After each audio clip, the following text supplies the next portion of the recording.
एक टर्म आप देखकर चौंकोगे, वो है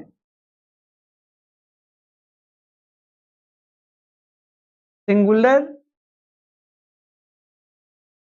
दे।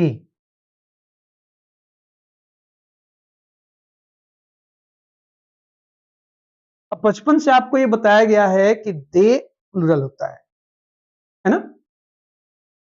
दे के साथ आर आता है, दे के साथ हैव आता है, ये हमेशा प्लूरल प्रोनाउन के रूप में यूज होता है। लेकिन मैंने यहाँ पे टर्म क्या लिखा है? सिंगुलर दे।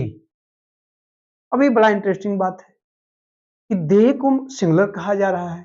तो आजकल इनफॉर्मल इंग्लिश में, बातचीत में, कॉलोकियल लैंग्वेज में, स्पेशली वर्ल्ड वाइड धीरे धीरे लोकप्रिय होता चला जा रहा है कि हम दे का प्रयोग सिंगुलर सब्जेक्ट के लिए करने लगे हैं।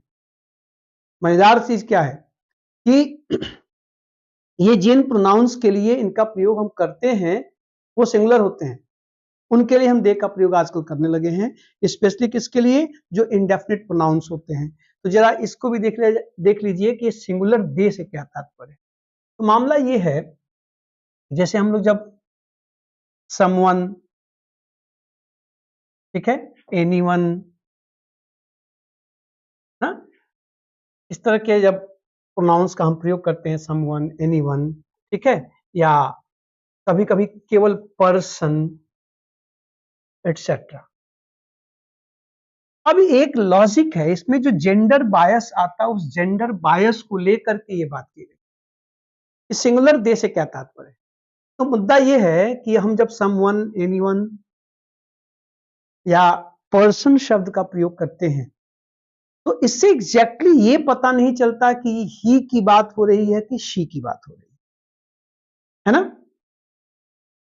टेक्निकली देखा जाए तो हम जब जो फॉर्मल इंग्लिश है, जो रिटन इंग्लिश है, जो लिखने वाली भाषा है, वो कहती है कि इनसे ये पता नहीं चलता कि एग्जैक्टली हम मेल की बात कर रहे हैं कि फीमेल की, इसलिए आप इनके साथ ही का प्रयोग करो। ये बात पहले भी चर्चा हो चुकी है जेंडर बायस में। हम लोग जेंडर में बात किए थे कि जब तक ये कंफर्म ना हो कि यहाँ पर स्त्रियों की बात हो रही है, तब तक हम ही का, हिज का, हिम का प्रयोग करते हैं। लेकिन ये जो तमाम आंदोलन चले, फेमिनिज्म की बात आई, तो लोगों का कहना है कि समवन में ही भी शामिल है और शी भी शामिल है, इस एनीवन और पर्सन में ही भी शामिल है और शी भी शामिल है। तो फिर अगर हम यहाँ पर इसके लिए सिंगुलर प्रोनाउन ही का प्रयोग करते हैं या शी का प्रयोग करते हैं तो ये जेंडर बायस होगा। इसलिए कुछ लोगों ने कहा कि ऐसी अवस्था में इनके लिए हम दे का प्रयोग करें, और इस दे का मतलब है आइदर ही और शी,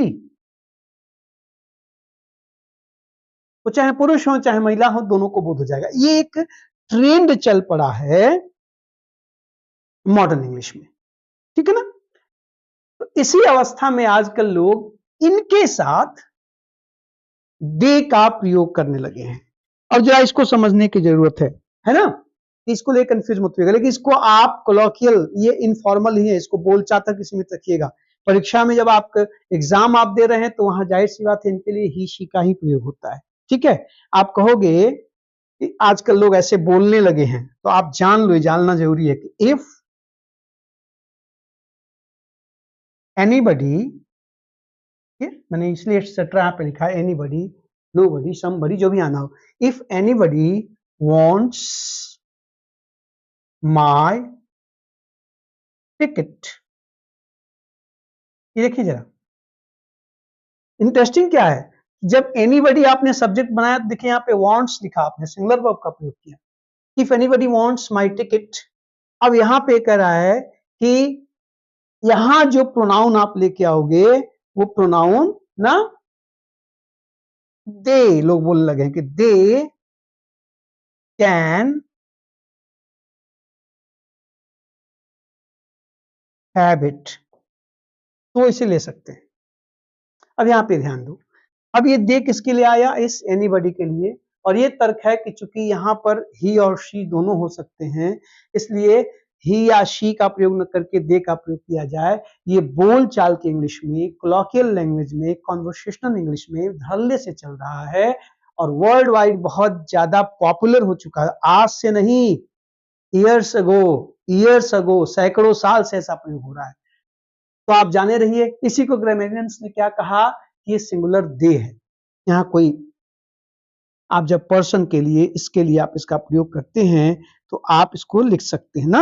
आप कहेंगे कि देखो, खासकर क्वेश्चन टैग में इसका प्रयोग धल्ले से होता है कि नो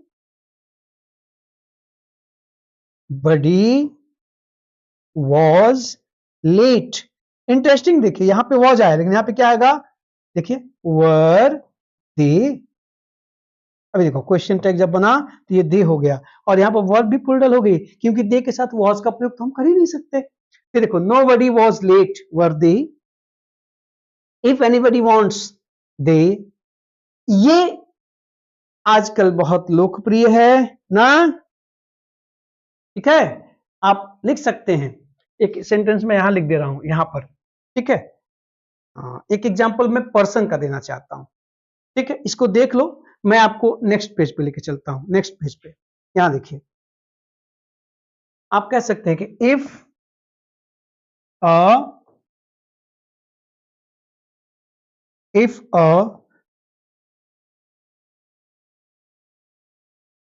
पर्सन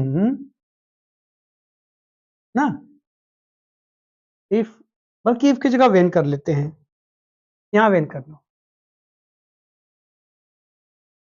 ज्यादा बेहतर सेंटेंस होगा कि when a person gets married he, शायद ऐसा आना चाहिए ही, क्योंकि पर्सन की बात हो रही है। अब ये रिटर्न इंग्लिश में आप यहां चाहिए, लेकिन हम क्या कर रहे हैं कि यहां पर आजकल अब दे का प्रयोग होने लगा है। आप कहोगे दे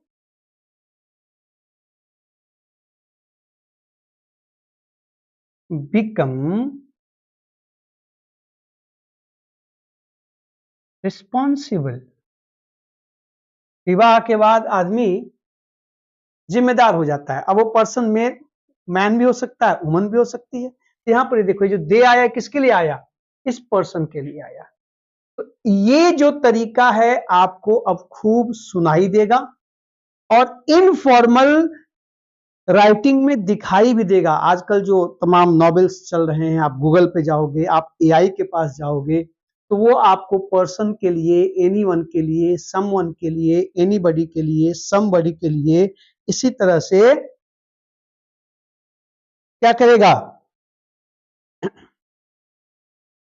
दे का, देर का, देम का प्रयोग करेगा। तो आप कंफर्टेबल रहिएगा कि अब धीरे धीरे एक्सेप्ट हो रहा है। लेकिन जब आप कॉम्पिटिटर हैं, कॉम्पिटिटिव एग्जाम दे रहे हैं, आप एसएससी, बैंकिंग, रेलवे, सीसैट आदि का एग्जाम दे रहे हैं, तब आपको सतर्क रहना है। वहां पर आपको सिर्फ ही शी का ही प्रयोग करना है, ही, हिज, हिम। अगर हम इसको फॉर्मल लेके आए, देखिए ये करेक्ट है, लेकिन ये कैसे इंग्लिश है, ये इनफॉर्मल है, ठीक है ना। अगर हम इसको फॉर्मली कहें तो क्या होना चाहिए कि when a person gets married he, अब देखो यहां ही, ये ही इसका ये फॉर्मल है, ही बिकम्स रिस्पॉन्सिबल, ठीक है। अब ये क्या है, ये फॉर्मल है, ये फॉर्मल है, ठीक है ना। तो इसका ध्यान रखिएगा, इसी को कहा जाता है सिंगुलर दे, सिंगुलर दे। आजकल दे का प्रयोग इस प्रकार सिंगुलर के रूप में होने लगा है, स्पेशली इनडेफिनिट प्रोनाउंस जैसे एनीबडी, समबडी ना, पर्सन आदि का प्रयोग जब होता है तो हम आजकल दे का प्रयोग करने लगे हैं, ठीक है। संभालिएगा इस चीज को, देखिएगा, और आज से बोलिएगा भी, और कोई बोले तो समझने की कोशिश भी करिए। ठीक है।